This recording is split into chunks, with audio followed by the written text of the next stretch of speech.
با صدای وحید مرادی، کاری از مهدی عبدی.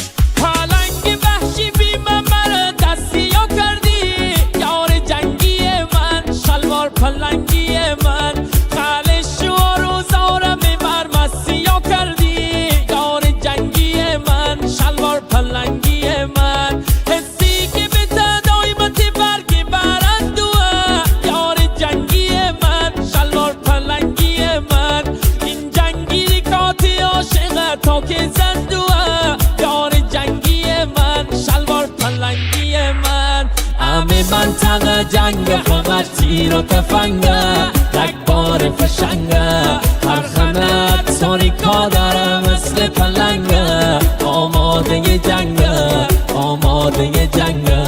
همه منطقه جنگ همش تیر و تفنگه، رگباری فشنگه، هر خنت تاریکا داره مثل پلنگه، آماده جنگه، آماده جنگه.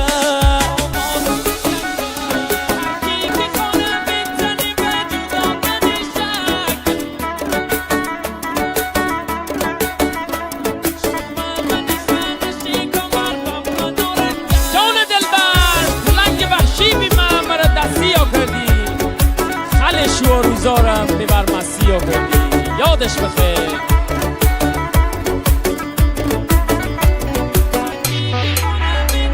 هر کی که کنه بزنی به جدا کنه شک، یار جنگی من، شلوار پلنگی من، شومه من خانه کمر و من نارنجک، یار جنگی من، شلوار پلنگی من.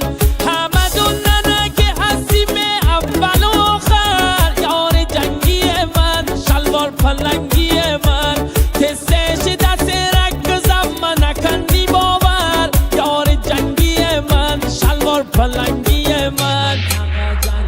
همه منطقه جنگ همش تیر و تفنگه، رگبار فشنگه، هر خنت تاریکا داره مثل پلنگه، آماده جنگه، آماده جنگه. همه منطقه جنگ همش تیر و تفنگه، رگباری فشنگه، هر خنت تاریکا داره مثل پلنگه، آماده جنگه، آماده جنگه.